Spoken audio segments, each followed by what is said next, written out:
వాళ్ళని పునాది చేసి ఎదగాలని, తరిమే వాళ్ళని హితులుగా తలచి ముందుకెళ్ళాలని,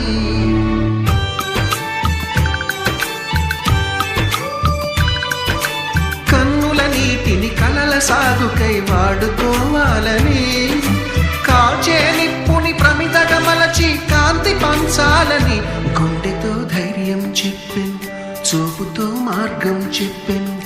అడుగుతో గమ్యం చెప్పెను, నేనున్నానని నీకేం కాదని, నిన్నటి రాతని